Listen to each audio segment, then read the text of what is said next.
My boyfriend thought he could fix me. He invited my toxic parents to my home. I ended it, but he followed me. Then I found him in my apartment. My name is Emma, and I've been carving out a life for myself in Seattle, a city that's become my sanctuary. I'm 26, working as a graphic designer, and I've spent years building a world far from the chaos of my past. Growing up, my family was a nightmare. My parents, Richard and Linda, were the kind of people who could turn a sunny day dark. They were controlling, dismissive, and cruel. On my 18th birthday, their gift to me was an eviction notice. I was homeless, left to scrape by with nothing but a backpack and a broken heart. Those memories still sting, like a wound that never fully heals. I met Ryan at a coffee shop in Capitol Hill 2 years ago. He was charming, with warm brown eyes and a laugh that made me feel safe. Early on, I opened up about my past, something I rarely do. I told him about my parents, how they'd shattered my trust, how I'd fought to rebuild my life without them. Ryan listened, his hand on mine, promising he'd always have my back. For a while, I believed him. He seemed to understand the pain I carried, the walls I'd built to protect myself. But then, things shifted. Ryan started asking about my parents, probing in ways that felt too pushy. "Have you thought about reaching out?" he'd say, his tone gentle but insistent. I'd shut it down, explaining I'd cut them off for a reason. They were toxic, and I wasn't interested in reopening old wounds. At first he nodded, but I could see it in his eyes, a flicker of judgment. He didn't get it. He'd grown up with a perfect family, Sunday dinners, and holiday cards. How could he understand what it was like to be betrayed by the people who were supposed to love you? I should have seen the signs. Ryan's questions grew more frequent, his tone sharper, like he thought my refusal to reconcile was a flaw. I brushed it off, hoping he'd drop it. But deep down, I felt the first crack in the trust I'd placed in him. I thought Ryan understood me, but I was wrong. A few months into our relationship, his questions about my parents grew relentless. At first, they were subtle, slipped into casual conversations over dinner at our favorite diner in Belltown. "Do you ever think about giving them a chance?" he'd ask, his fork hovering over his plate. I'd shake my head, my jaw tight, and change the subject. But Ryan wouldn't let it go. Every week, he'd nudge me, his voice soft but persistent, like he was trying to wear me down. "They're your family, Emma. People change. Don't you want closure?" Closure? The word felt like a slap, as if I could just sit down with Richard and Linda, have a heart-to-heart, and erase years of pain. One evening, I was at Ryan's apartment, scrolling through my phone while he cooked. I glanced at his laptop, left open on the counter. My stomach dropped. There, in his messages, was a chat with my father, Richard. I froze, my heart pounding as I read through the thread. Ryan had reached out to him weeks ago, talking about me, about how I was struggling with my past. Richard played the part of the remorseful dad, claiming he'd changed, that he wanted to make things right. Ryan ate it up, promising to help bring us together. My hands shook as I set the phone down, betrayal burning in my chest. I confronted Ryan the moment he walked back into the room, his hands full of pasta. "What the hell is this?" I demanded, pointing at the screen. His face went pale, but he didn't deny it. "Emma, I was just trying to help," he said, setting the plates down. "Your dad reached out to me. He sounds like he's changed, like he's sorry." I couldn't believe it. Sorry? The man who'd thrown me out at 18, who'd never once reached out in 8 years, was suddenly sorry? And Ryan, the one person I trusted, had gone behind my back to play savior. I exploded. "You don't get to decide who I let into my life," I shouted,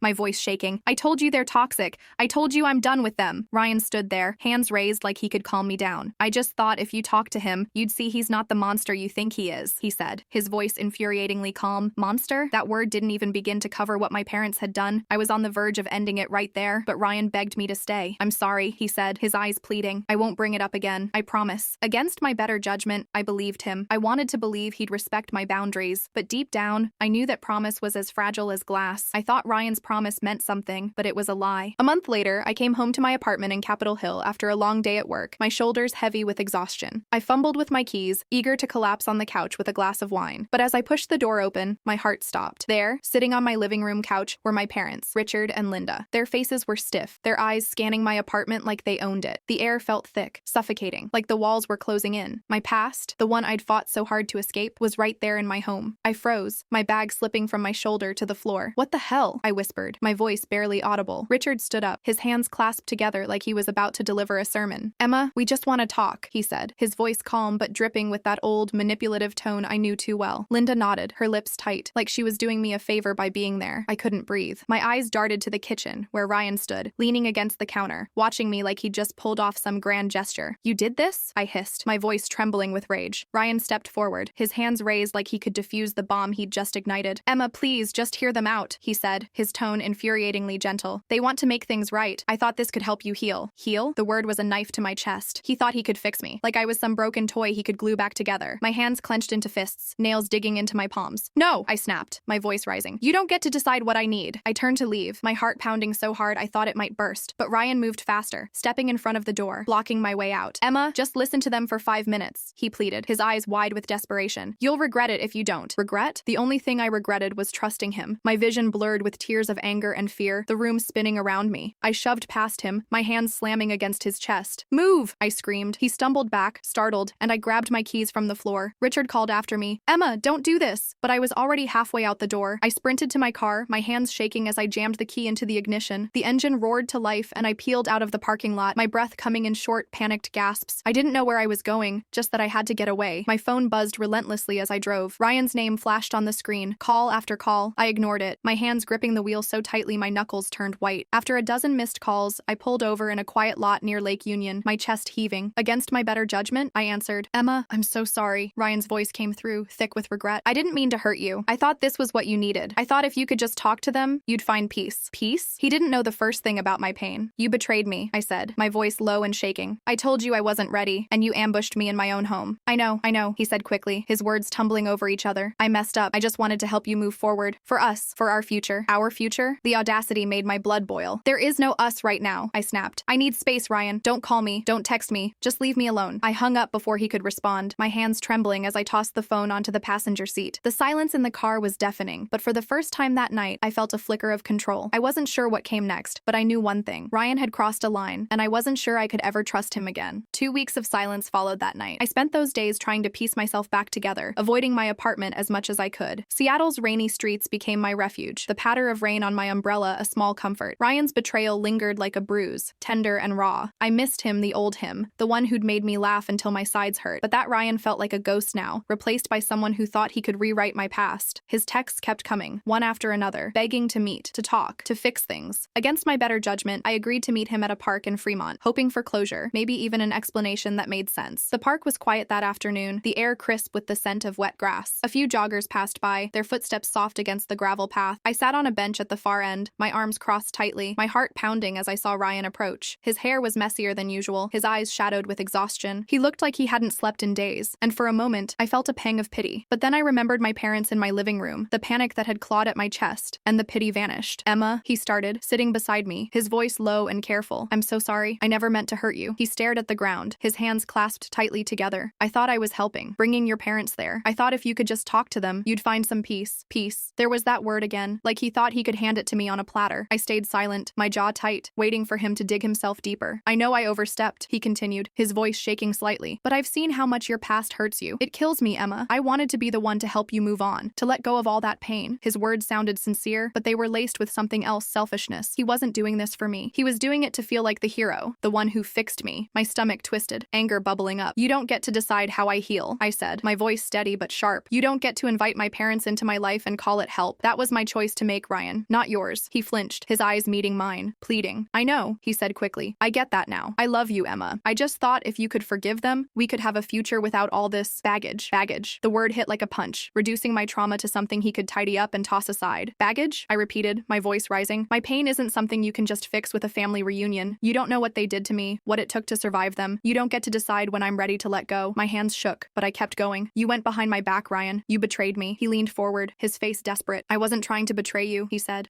"I wanted you to be happy, to not be stuck in the past forever." And then it came, the shift I'd dreaded. His expression hardened, his voice taking on a bitter edge. "But you don't want to move on, do you? You're just holding on to this anger, playing the victim." The words cut deep, twisting the knife of his betrayal. Victim? I wasn't a victim. I was a survivor, someone who'd clawed her way out of a nightmare he couldn't begin to understand. "I'm not a victim," I said, my voice trembling with fury. "I'm someone who gets to choose who's in my life, and if you can't respect that, you don't belong in it." Ryan's eyes widened, like he hadn't expected me to stand my ground. He opened his mouth, but I stood up, cutting him off. "I need time, Ryan," I said, my voice cold. "Don't contact me until I reach out. If you really care about me, you'll respect that." I walked away, my heart pounding, the weight of his words still heavy on my shoulders. I didn't look back, but I could feel his eyes on me, burning into my back as I left the park. I thought that was the end, but I was so wrong. For a while, I thought Ryan might respect my boundaries. I was wrong. 2 weeks after our confrontation in Fremont, my phone buzzed with a text from an unknown number. My heart sank as I read it. "Emma, it's Richard. Can we meet for coffee? I just want to talk." My father, the man who'd thrown me out at 18, now acting like we could just chat over lattes. My hands shook as I realized Ryan must have given him my number. The betrayal cut deeper than I expected, a fresh wound on top of the one still bleeding from his last stunt. I called Ryan immediately, my voice tight with fury. "Did you give my dad my number?" I demanded. No hesitation, no denial. "Yeah, I did," he said, his tone infuriatingly calm. "I thought it was time, Emma. You need to make peace with him. You'll be happier if you do." Happier? The audacity left me speechless. "I told you to stay out of my life," I snapped. "This ends now, Ryan. Don't contact me again." I hung up, blocking his number, my hands trembling with rage. But that was just the beginning. beginning. The next day, an email popped up from an unfamiliar address. Emma, I'm sorry, it read, Ryan's words dripping with fake remorse. I just want what's best for you. I deleted it, but another came the next day, then another, each from a new account. He was relentless, alternating between apologies and pleas for me to give us a chance. Then the flowers started arriving at my Capitol Hill apartment, roses, lilies, each bouquet with a handwritten note. I love you, Emma. Please talk to me. I threw them in the dumpster, but every delivery made my stomach churn, a reminder that he wasn't letting go. It got worse. One evening, as I walked to my car after work, I felt eyes on me. I glanced across the street, and there he was, Ryan, leaning against his car, staring. My pulse spiked, and I hurried into my car, locking the doors. He didn't approach, but his presence lingered like a shadow. A few nights later, I saw his car again, parked down the block from my apartment. Was I paranoid? I told myself I was imagining things, but then I'd see him again, always at a distance, watching. The worst came one night as I drove home from a late shift. Headlights followed me, too close, too familiar. Ryan's car. My heart raced as I took random turns through Seattle's back streets, hoping to lose him. He stayed behind me, his headlights a constant threat in my rearview mirror. My hands gripped the wheel, knuckles white as panic clawed at my chest. I couldn't go home, he'd know exactly where I was. Instead, I pulled into a crowded parking lot near Pike Place Market, praying the bustle would scare him off. His car circled once, twice, then disappeared into the night. I sat there for an hour, my breath shaky, too afraid to move. I stopped sleeping well after that. Every creak in my apartment, every unfamiliar car on the street made me jump. Ryan's emails kept coming, each one more desperate, more unhinged. I can't live without you, one read. You're making a mistake. I blocked every address, but he'd just make a new one. The flowers kept showing up, the notes more pleading, more manipulative. I felt trapped, my safe little world in Seattle unraveling. I kept telling myself he'd give up, that he'd move on. But deep down, I knew Ryan wasn't done. He'd crossed every line I'd drawn, and I was starting to fear what he'd do next. The fear became my shadow, following me everywhere. Every time I left my Capitol Hill apartment, I scanned the street for Ryan's car. Every unfamiliar noise at night made my heart race. I thought I could handle it, that he'd eventually give up, but I was wrong. One morning, I walked out to find my car vandalized, tires slashed, a deep scratch carved along the driver's side. My stomach dropped. I knew it was Ryan. Who else would do this? I stood there, frozen, staring at the damage, my hands trembling. I called the police, but without proof, they could only file a report. We'll look into it, the officer said, his tone flat, like he'd heard this story 100 times. I felt helpless, exposed, like my life was unraveling one slash at a time. Then the letters started. Handwritten notes, slipped under my door or stuffed in my mailbox, sometimes in the dead of night. I'd wake to find them, my heart pounding as I read Ryan's words. Some were desperate, pleading, I love you, Emma. Please, just talk to me. We can fix this. Others were darker, accusing, you're throwing away everything we had. You're too stubborn to see I'm trying to help. Each letter felt like a violation, a reminder that he could reach me whenever he wanted. I stopped opening them, tossing them straight into a box for evidence, but the sight of his handwriting made my skin crawl. I started taking different routes home, avoiding the diner we used to love in Belltown, checking my rearview mirror constantly. One evening, I saw him again, standing across from my building, his silhouette unmistakable under the streetlight. My breath caught, and I ducked into a coffee shop, my hands shaking as I dialed a friend. I think he's following me, I whispered, my voice barely steady. She told me to stay put, but I couldn't shake the feeling that he was always one step behind me. I went back to the police with the letters, the photos I'd snapped of Ryan lurking near my apartment, the report about my car. They listened this time, their faces serious, but the officer's words were grim. Without direct evidence tying him to the vandalism, it's hard to move forward, he said. Keep documenting everything. Documenting? I was living in a nightmare, and all I could do was take notes. I felt like I was drowning, my safe haven in Seattle turning into a cage. The letters kept coming, each one more unhinged. You're making a mistake, one read. I know you still love me. I stopped sleeping, my nerves frayed, jumping at every sound. I installed a deadbolt, checked my locks obsessively, but it wasn't enough. Ryan wasn't just in my past, he was invading my present, and I didn't know how far he'd go. The uncertainty was the worst part, a constant weight on my chest, whispering that he wasn't done yet. I thought the deadbolt would keep me safe, but I was wrong. One evening, after a grueling day at work, I trudged up the stairs to my Capitol Hill apartment, my mind foggy with exhaustion. The hallway was dim, the usual hum of the city muffled by the rain outside. As I reached my door, my heart stopped. It was slightly ajar, a thin sliver of darkness peeking through. I froze, my keys slipping from my trembling fingers, clattering to the floor. Had I forgotten to lock it? No, I'd checked it twice that morning. My pulse thundered in my ears as I pushed the door open, slow and cautious, bracing for the worst. The apartment was a wreck. Drawers hung open, papers scattered across the floor like fallen leaves. My breath caught as I saw him, Ryan, sitting in the middle of my living room, his head in his hands. His clothes were rumpled, his eyes red and swollen, like he'd been crying for hours. When he saw me, he shot to his feet, his hands outstretched, desperate. Emma, please, I just need to talk, he said, his voice cracking. I didn't know how else to reach you. My stomach churned, fear and anger twisting together. He'd broken into my home, my sanctuary, the one place I was supposed to feel safe. Get out, I said, my voice shaking but firm. I backed toward the door, my hand fumbling for my phone. Ryan took a step closer, his eyes wild with desperation. I love you, Emma, he pleaded. I know I messed up, but we can fix this. I can't live without you. His words were a twisted echo of his letters, but now, in my own home, they felt like a threat. My fingers closed around my phone, and I started dialing 911, my hands trembling trembling so badly I could barely press the buttons. "Please don't," Ryan begged, his voice rising with panic as he saw what I was doing. "I'm not here to hurt you. I just want to talk." But I wasn't listening. My heart pounded, my vision narrowing as the operator's voice came through. 911, what's your emergency? I barely got the words out. "There's someone in my apartment. He broke in. Please, hurry." Ryan's face crumpled, his hands raking through his hair. "Emma, don't do this," he said, his voice breaking. "You're making a mistake." But it was too late. He'd crossed every line, shattered every boundary I'd set. I kept my eyes on him, my back pressed against the wall, phone clutched tightly. Ryan didn't move, just stood there, looking defeated, like he thought he could still talk his way out of this. The minutes stretched on, each second heavy with tension, until I heard sirens in the distance. Relief flooded me, but it was laced with fear. What if he tried something before they got here? "Just leave," I said, my voice low, barely holding together. "You've done enough." But he just stared, his eyes pleading, like I was the one tearing his world apart. The police burst through the door moments later, their voices sharp as they ordered Ryan to his knees. He didn't resist, his shoulders slumping as they cuffed him. As they let him out, his eyes locked on mine, filled with a mix of regret and defiance. I stood there, my legs shaking, watching him disappear down the hall. The apartment felt eerily quiet, the chaos he'd left behind a stark reminder of how far he'd gone. I sank to the floor, my breath ragged, relief and terror crashing over me like waves. Ryan was gone, but the damage he'd done lingered, a scar I wasn't sure would ever fade. The weeks after Ryan's arrest were a blur of fear and resolve. I sat in a Seattle courtroom, my hands clenched in my lap, reliving every moment of his betrayal. The judge's voice was steady, but my heart raced as I presented the evidence. The emails from countless accounts, the handwritten letters filled with pleas and accusations, the photos of Ryan lurking outside my Capitol Hill apartment, the police report about my vandalized car. Each piece felt like a weight lifted, proof that I wasn't imagining the nightmare. Ryan sat across the room, his head bowed, his lawyer trying to spin him as a heartbroken man who made mistakes. But I knew the truth. This wasn't love, it was obsession, control, a refusal to let me go. Testifying was grueling. I recounted how he'd ambushed me with my parents, ignored my boundaries, followed me, broken into my home. My voice shook, but I didn't falter. I was done being silenced. The judge's gavel fell, and Ryan was convicted stalking, harassment, breaking, and entering. He was sentenced to jail time, and the restraining order became permanent. As he was led away, his eyes met mine one last time, hollow and defeated. I felt no pity, only relief. Back in my apartment, the silence was different now. The deadbolt clicked shut, and for the first time in months, I didn't jump at every sound. Seattle's rain pattered against my window, a familiar comfort. I started therapy, unraveling the trauma Ryan had deepened, learning to trust my own strength. I wasn't just surviving anymore, I was rebuilding. The scars of my past, from my parents and Ryan, would always be there, but they didn't define me. I was free, not because he was gone, but because I'd chosen myself. My life was mine again, and I was ready to live it.